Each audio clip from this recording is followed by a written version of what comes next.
Welcome to Preparing for the Unexpected. I'm your host, Alex Fullick, and as always, we like to talk about things related to business continuity, operational resilience, crisis management, anything that helps you, your organization, or your community prepare for, respond to, and overcome adverse situations. If you'd like to be a guest on the show, please feel free. You can find me on LinkedIn.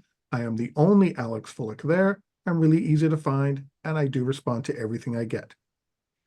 Today, once again, after a little bit of a hiatus, I want to welcome back Regina Phelps. Regina, welcome back. Alex, this has been like a 90-day vacation for us. That's kind of unusual. We have been talking every month for it seems like forever. Yeah, well, I think we ran into situations where I was sick and client issues on your side and travel and all kinds of things. Right.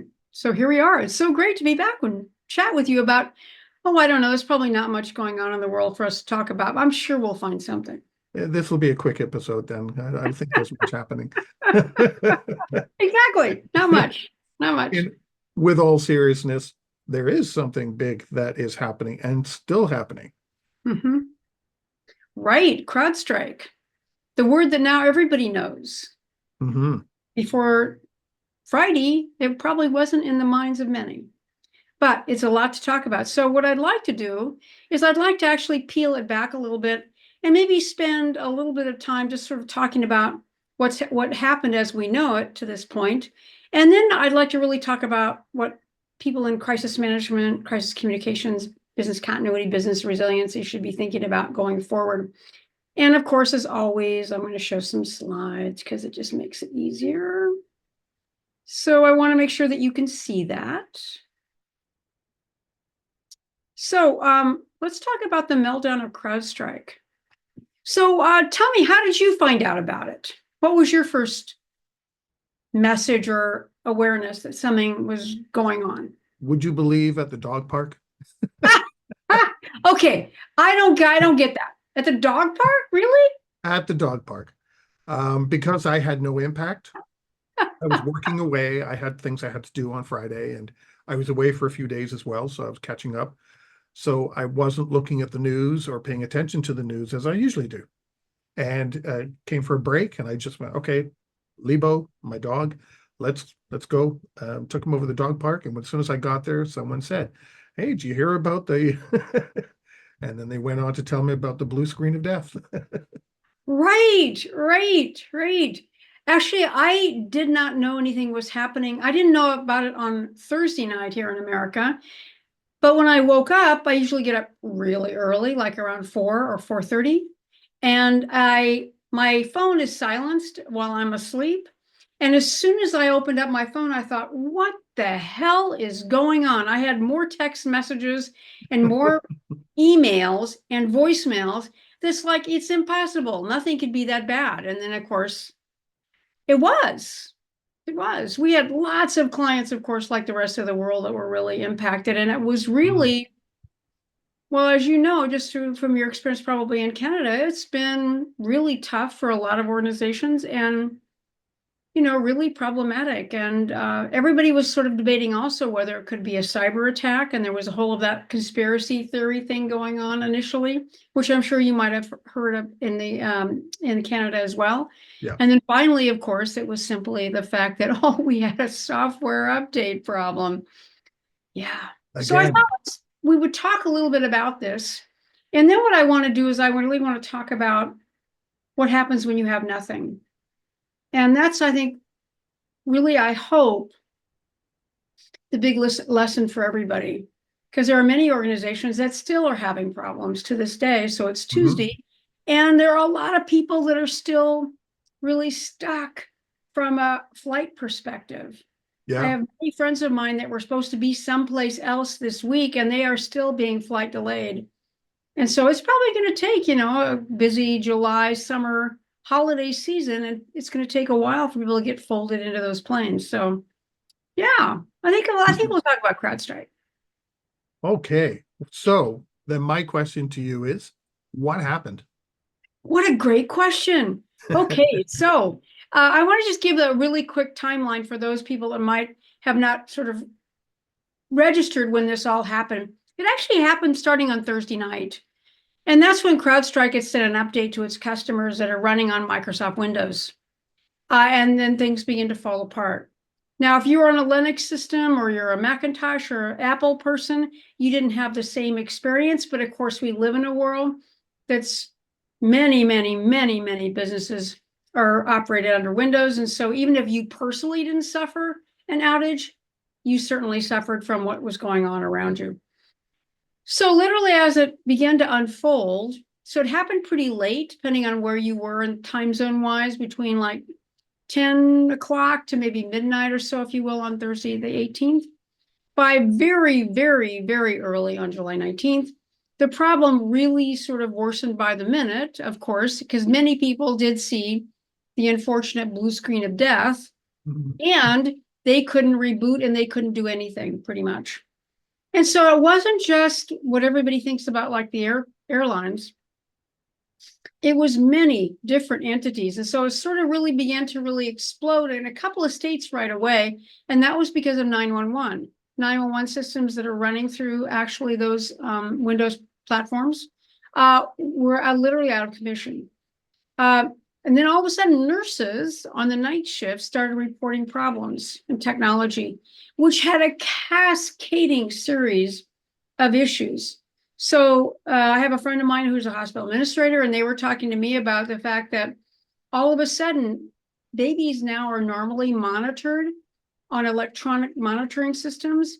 And so they could have just, normal newborn babies who have just been born, they could be assessed by nurses, but then they're monitored very closely electronically.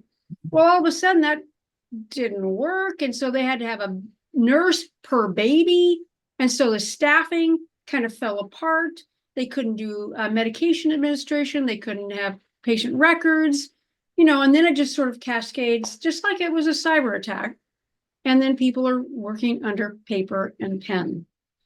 And then it began to meld down the air traffic control and also the airlines. And so between 2 and 3, the FFA, the Federal Aircraft Administration, basically said that Delta and American Airlines were all grounded in the US. And then right after that, they said United and Spirit was, and then Elegant Airlines as well. And it didn't matter where you were going. If you were leaving the US, you were not flying at all. And that, of course, created havoc. Mm-hmm. And then later on in that morning, so 5 and 6, and this is East Coast time, then all of a sudden the Northeast part of America was talking about trains that they were having problems with and buses. They could run, but then they still didn't actually be able to monitor them closely, right? So do they let them run without being monitored, or do they take them out of service? The MTA, which is the New York City subway system, was actually able to initially work, which was a good thing because they could at least still move people around. And then, of course, all the global banks started reporting, and this is before 9 o'clock Eastern, so before banks opened in the Eastern time zone. There were banks all over the world, many clients of mine, who were like, oh my God, we can't access anything. And that was really problematic. And so at 5:30, CrowdStrike said, whoa, bad. We're really sorry. We're really sorry. Yes, they advised that there was crashes because of the Microsoft operating system at 5:30 in the morning. And that their cybersecurity software, as we have now learned, is used by almost everybody, it seems. And that really was become the huge problem. And this is actually, I'd like to show you, I'm going to show you a time lapse of this. This is actually, I'm going to show you the stills, and then I want to show you a video. So this is what the planes look like over a 12-hour period when essentially we had the biggest IT outage. So initially we have all of these planes in the air. And you can see before they actually had our nationwide ground stop, then it went down to this many flights that had not yet been grounded. And then it goes to that. And then there's nothing. So hundreds and hundreds of planes in transit in the air, literally grounded. And so I want to show you a video because I think it is a great example of showing you really the impact of that. Oops, And it's the reason I can't drop it into a slide is it's on Twitter. And so it just gives you a sense of how dramatic the time change is. So let me go back and show you that again.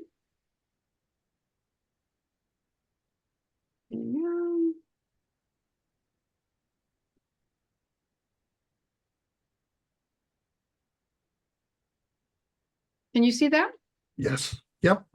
So now you're going to see this is over a 12-hour period of time. All those planes, and then less, and less, and then less, and then it starts over again. That's the 12-hour. But that's phenomenal, isn't it? It What is. the impact would be?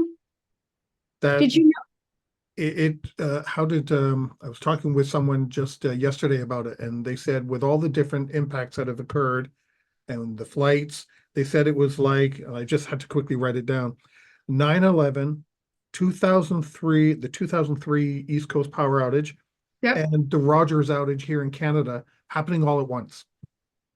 that's a great way to describe it, actually. And I It's a said, great oh, way to yeah, describe it. because everything that happened in those three events happened all at once here with this Did outage. did you know anybody that was flying or transiting at all that was affected? I know, luckily, the people I did know were flying had just landed, they were back. And I do know people that are supposed to be flying in a week, and they're not so sure that if they don't get things up to speed again, they're not so sure they're going to be leaving when they want to. Right, right. I actually have several colleagues that were supposed to transit today. Actually, yesterday, nothing. Today, nothing. And they were supposed to leave literally on Sunday morning. And so they think that they may not maybe leave by Wednesday. Yeah. I know I've heard stories of people missing weddings, funerals, other events, and some people were already on a flight coming back from a 2 or 3 week vacation.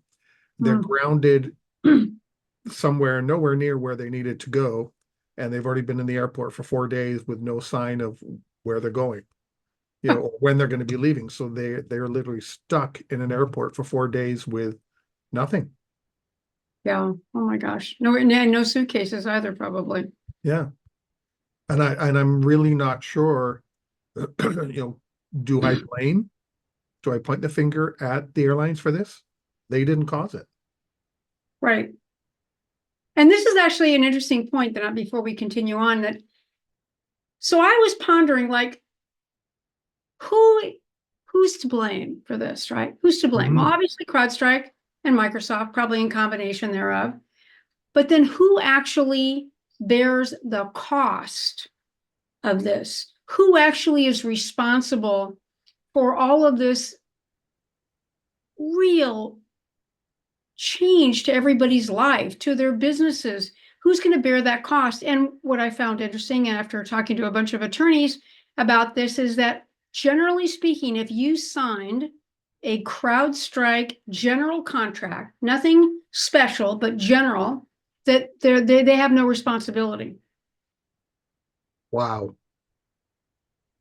Right. Now, I can jaywalk, get ticketed, and I'm responsible for that, which has no impact on anyone but me. right, And yet a company can have this much impact and not be right, responsible. Wow. right. Now, interestingly, the new regulations that are going to be in the EU, DORA, will actually fine somebody like CrowdStrike, regardless of what's in their standard contract. They will not let them sort of slip by. And so the fines would be very significant.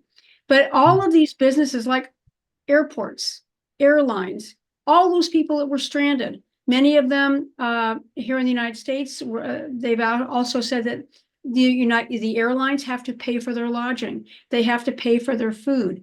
So is it their fault that they're not flying? No, but yet they're going to be responsible. And so you can imagine just the sheer number of lawsuits and things that will be going back and forth as people try to work through this. But it seems crazy to me that they wouldn't be automatically held responsible in some way. Don't you? Oh, you're on mute. Oops, forgot. I wouldn't doubt that with all the court cases that will come out of this, that CrowdStrike will be purchased I wouldn't be surprised about that either. and they won't exist because who's going to want to do business with CrowdStrike after this? Right. And you know, I've gone to their website a million times since this has started to happen, and they have a page that's totally devoted to this issue. And then at the very bottom of it, they say, interested in CrowdStrike? We can give you a 15-day trial. And I'm thinking, is that the time to make a pitch? Yeah, I don't think Right. that's the message you want to be sending out right now. Right. I just didn't quite get the thing, the sales pitch on top of the, oh my gosh, just all these horrible things are happening page. Yeah. But anyway, so on that note, I think we should take a break before I continue on. Yep, we've come to the end of our first segment. We are talking once again with Regina Phelps about CrowdStrike and other things, and we will be right back. If you like that video, thumbs up. If you didn't like that video, thumbs down. But leave me a message and let me know your thoughts. Of course, don't forget to subscribe. And in the meantime, stay prepared, everybody.